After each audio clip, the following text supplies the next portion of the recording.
Hello, and in today's video I'm going to be talking to you about Pathfinder 2nd Edition, specifically the Beginner's Box Hero's Handbook. Now, I did the unboxing video and there's lots of good stuff inside the Beginner's Box, and the Hero's Handbook is obviously what you as a player will need to get to grips with if you want to play in Pathfinder.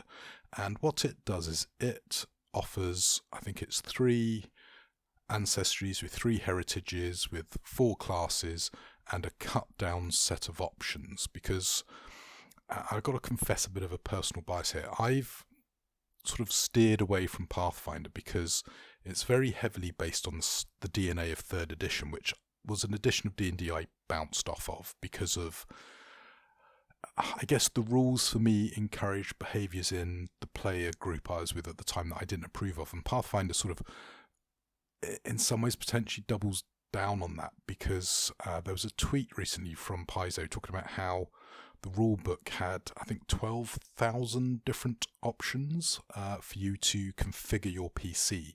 And the problem with that is potentially if you've got the wrong sort of group, they will ultra optimize their character in a way to be a bit of a power gamer and less, for want of a better word, going with the story, what feels right for the character. Now that's a very personal bias, and obviously if you're the sort of person who likes the fact that you can customize your PC and get them a bit more optimal, you're going to disagree with me and love it. So having got that sort of caveat up front, I actually want to look at this not on a personal bias point of view, but from a what is it like as an actual product. And as a product, it's really good. It's well laid out, it's well designed, the rules are very logical, and the artwork, as you can see, is really nice.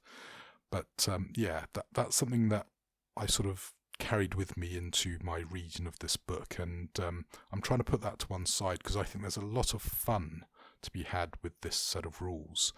And definitely in this beginner's box, I appreciate the fact it's cut down on a lot of those options, which will minimise what I would call the power gamer tendencies.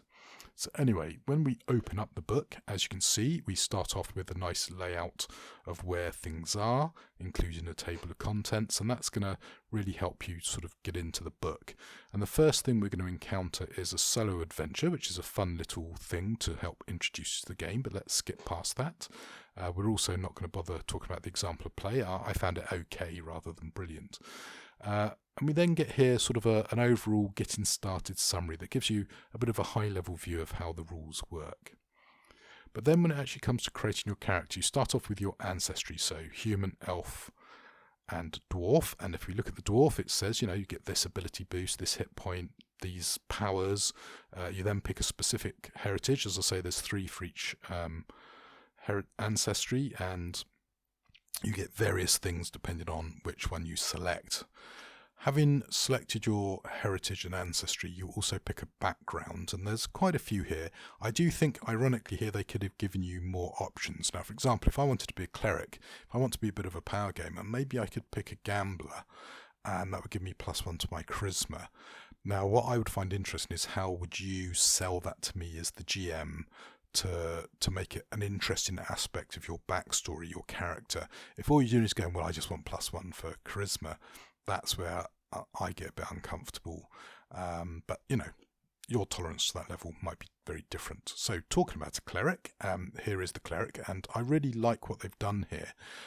So having picked now your class, you get to add your class ability boost, your hit point boost. You select your initial proficiencies, skills, etc., saving throws, defense, attacks, and of course this is a spellcaster, so you'll get to pick some spells. And there's also some obviously cleric specific stuff, so your divine font, and interestingly there's this shield thing here which is different, and 3 deities which have their own unique sort of version of the cleric, and I really approve of that. That's something I really enjoy. And that will select your weapon and your spells. And as you can see, we've got cantrips, 1st level spells. Here we've got the 2nd level spells, and also what happens when you actually level up, so your class features, so when you level up you get to tweak various bits and pieces as laid out here, all very logically done. You get a similar thing with the fighter and the rogue and of course the magic user, so really clear, easy to follow. Big thumbs up from me. I think that will really help somebody who's new to the game, and I think what's here is pretty overwhelming for someone new. Nice here that it just gives you standard starting equipment. I think that's a really good idea. And then of course we've got armor and weapons and equipment coming up, so your AC bonus, your various types of armor, so there's light, medium and heavy, so you've got 6 armor choices, and the shield in Pathfinder is something you have to actively use, which is a nice thing. So the weapons, I think it's about 18-ish melee weapons and about 6 or 8 ranged weapons. I've forgotten how many bits of adventuring gear you've got, but you've got a decent selection, and as I say, there's enough here to give you lots of choice. Obviously, once you've done all that, you'll finish off your hero, and it tells you how to do that, including a nice pretty picture of your character sheet. And then we get a breakdown of your skills, and there's quite a few skills here, not as many as the core book, but a decent selection. And obviously it tells you about what actions those skills give you. And there's quite a few pages. I think we get up to about page 60 before we actually get, the core rules. So yeah, here we go, playing the game. This is page 60. So the vast majority of this book, that's only about 72 pages long, is how to build your character, whereas this bit here, this is the bit you want to read to learn how to actually play the game. So really, Pathfinder, despite all that complexity and front loading, as a player you probably need to learn 12-ish pages to have a lot of fun, hours, years in fact of fun. And I think it does a really good job at giving you the basics. So we've got roll in for checks, determining whether you succeed, and this is something that is different from D&D, for example, if you're used to that game system. It talks about light and darkness, then talks about your turn and the 3 action economy, so everyone gets 3 actions, and your skills are an action, and there's various standard actions including using your shield, for example. We then get to the bit that a lot of games focus on, which is combat, with some nice diagrams as well, so big props up for that. Talks about cover and hit points and healing, and also we're going to get a thing called conditions. Now again, this is a cut down set of conditions, but there's still plenty in here. And then finally leveling up, and obviously this sort of taps out at about 3rd level. We've then got some little summary bits about getting knocked out and a quick reference sheet on the back page, which gives you what you probably need to know when it actually comes to playing the game, having read those 10 pages of rules. So what we've got here is, as I say, a pretty good window into how the Pathfinder system works, whether you're going to like it or not. And despite my sort of hesitancy about, shall we say, the potential for power gaming, I think that's really down to you managing the game with your players and picking the people you want to play with, and it's not really a fault of Pathfinder. It is maybe slightly towards the crunchier end of rules, where there's lots of rules and conditions and options, but the reality is when you're actually playing your character, a lot of that crunchiness disappears, because you don't need to remember the, 500 skills that potentially exist in the game. All you need to remember is your specific skill. So for example, let's say I've got the perform skill. Well, this is all I need to remember, this little block of text here. I don't need to know what treat wounds does, for example.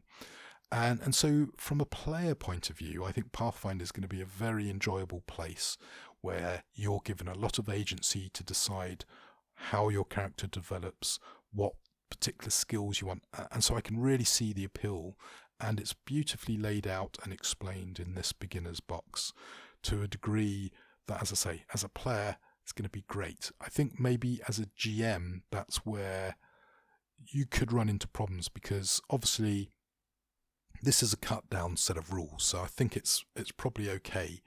But if you get the core book rather than just relying on this beginner's box, that's where you're going to start maybe getting overwhelmed with all the options and tracking what each and every single player does.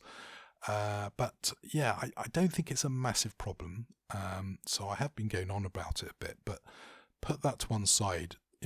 if you buy this product, which you should be able to get for under £50, in fact I think you should be able to get it for under £40, you're going to have a lot of fun, and you've got enough here to give you a feel for, do you actually want to buy more of this product? Because it's well put together, it's well written, it's well explained, it's well illustrated, it's got beautiful art and design, and it's just blows away many of the starter box that I've bought. I've got several OSR starter boxes, I've got several official D&D starter boxes, and this definitely is right up there in the top 3, possibly the number 1 spot. It is really good. You've got your miniatures, your card standees, you've got your dice, you've got your heroes book, you've got your GM's book, you've got an adventure, you've got a map, and it's really good. Now, to really put it over the top, a second adventure, or the Troubles is on Taro adventure that I've bought, I'd love to have actually had that included in the beginner's box to take you all the way to level 4, but £35 I think is the official RRP for this. Hours of fun for 4 or 5 of you, 4 players and a GM. You can't really go wrong with that. So decide, how much crunch do you like in your game. Pathfinder is potentially quite crunchy, but when it actually comes to playing at the table, a lot of that crunch does fade into the background. So I think it's more the front loading, as I call it. So the building your character, leveling it up, that's where a lot of the heavy lifting of the rules is going to be. But actually in play, and particularly if you've got a virtual tabletop, a lot of the stuff disappears, and there's a really good deal on at the moment to buy a digital version of this product, including a whole load of extras, and that's well worth picking up. Hopefully I'll be able to get this video out before that deal ends. I think it runs out in February 2023, so if you're watching this after that, that deal might not be available, but it might come round again, and it's definitely worth a good hard look at, in my opinion. So from a quality of production, 9 or 10 out of 10. From a well-written set of rules, again, a 9 or 10 out of 10. For me personally, as a style of game, I think it's over 5. It's definitely in that D&D-ish space. But for me, the beginner's box has got most of what I want, and I would have liked a few more backgrounds, but I'm not sure I want all the options from the core book. It's a bit overwhelming, but we'll see. I need to get this really well played with my group, and then maybe we'll do a finishing video on things like the Abomination Vault and the extras. Anyway, that's enough for now, so until the next video, happy gaming.